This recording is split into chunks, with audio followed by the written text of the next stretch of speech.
भाई साहब, क्या आपका नाम है और यहाँ पर किस ये जो भंडारा लगाया गया है और नगर कीर्तन भी किया गया है, क्या कुछ कहना चाहेंगे इस बारे में? ये भंडारा गुरु रविदास जयंती का सबसे पहले तो सभी देशवासियों को गुरु रविदास जी के 649वीं वर्षगांठ पर सभी देशवासियों को लाख लाख बधाई। ये कौन सा गांव है? ये गांव है बुतपुरा है, जिला करनाल में जिला पड़ता है। करनाल नाम। तो आज का क्या कुछ कार्यक्रम था? आज का ये अपना एक दिन पहले शोभा यात्रा होती है और जो दिन के भंडारे का प्रोग्राम किया जाता है और साथ में ये अपना नगर कीर्तन होता है जो अपना गाँव में। शोभा यात्रा कल निकाली गई थी? शोभा यात्रा एक दिन पहले पूरे गांव में निकाली थी? तो ये जो कार्यक्रम है रविदास जयंती का, ये पूरे देश में है, हरियाणा में है या?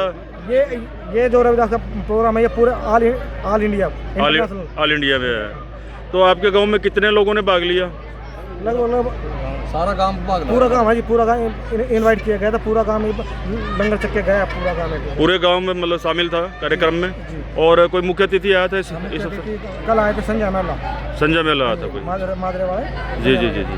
जिला परिषद। तो इस विषय इस जो प्रोग्राम हुआ है 649वीं जयंती मनाई गई है, क्या कुछ संदेश देना चाहेंगे युवा साथियों को, देशवासियों को? हम तो ये संदेश देना चाहते हैं कि जैसे ये चल रहा है इसी के साथ ही ऐसे ही मतलब आगे ये ऐसे ही बढ़ चढ़ के भाग लेना और इसी के साथ ही मतलब सभी देश बढ़ चढ़ के युवा भाग ले रहे हैं और इन्जॉय कर रहे हैं। मैं तो ये चाहता हूँ कि आगे भी सभी युवा बढ़ चढ़ इसी तरह से भाग लें। गुरु रविदास जी की कोई ऐसी पंक्ति जिस जो सभी को मतलब एक शिक्षा देती है, बताएंगे इस बारे में? जी बताएंगे, जरूर बताएंगे।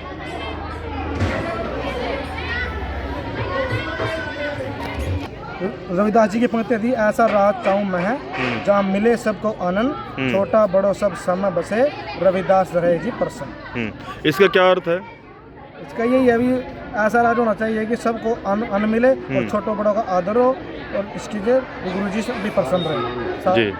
तो आज के समय में जो आजकल की पीढ़ी है, युवा बच्चे हैं, नशे की तरफ बहुत ज़्यादा जा रहे हैं, तो इसकी तरफ से क्या कुछ संदेश देना चाहिए? मैं तो युवा साथी जी को ये भी संदेश देता हूँ कि अपना नशा पत्तों को छोड़कर अपना शिक्षा की ओर या फिर अपना जो खेल समिति की ओर ध्यान देना चाहिए सभी को। आपके समाज में बहुत सारे ऐसे युवा हैं जो कि बाबा साहेब अम्बेडकर ने कहा था, 3 पंक्तियाँ बोली थी, याद है आपको? बताएं जरा। शिक्षित करो, संगठित करो, संघर्ष करो।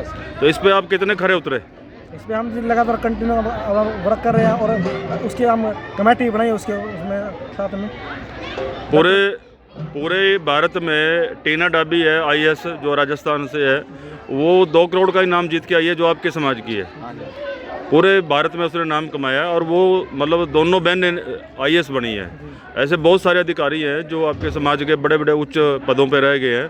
तो ये इसका श्रेय किसको जाता है? ये तो बाबा साहब को श्रेय जाते हैं इसके। बाबा साहब संविधान पढ़ के आगे बढ़े हैं, तो हम संविधान बाबा साहब को देना चाहते हैं। इसका श्रेय बाबा साहब को जाता है। ये ठीक कह रहे हैं भाई साहब, आप सहमत है? बाबा साहब ने जो संदेश दिया है, जो बाबा साहब ने माने नारी शक्ति को आगे बढ़ाने का, हाँ, अगर बाबा साहब ने चाहता अगर बाबा साहब संविधान नहीं बनाते और लागू नहीं होता, क्या आपको आम आदमी कुएं पे चढ़ने देता? रामलीला में, देवी मंदिरों में जाने देता? कोई नहीं जाने देता इसके लिए। तो अधिकार जो बाबा साहब ने दिया है, जो कि 36 बिरादरी एक कर दी है। हाँ, ये 36 बिरादरी का है। 36 बिरादरी एक कर दी है बाबा साहब ने, और एक ही आज के समय में एक ही चारपाई पे बैठते हैं और एक ही थाली में खाते हैं, ऐसा है ना?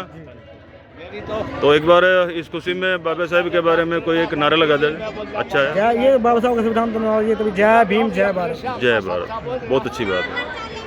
और रविदास जी के बारे में कुछ? रविदास के बारे में तो आपको पता ही है, तो सभी देशवासियों को पता है। हाँ, भाई पूरा ऑल इंटरनेशनल इसको मना रहे हैं आजकल। बहुत पहुँचे हुए संत हैं जिन्होंने सर्व जातीय के लिए संदेश दिया है, सर्व जातीय के लिए शिक्षा दी है, सर्व जातीय को आगे बढ़ने का मौका दिया है। तो धन्यवाद। आपका शुभ नाम क्या है? विवेक कुमार। आपका शुभ नाम? परमजीत सिंह। आपका नाम? सोनू कुमार। आपका नाम? सब हैबतपुर से ही है। धन्यवाद धन्यवाद आप। Thank you sir.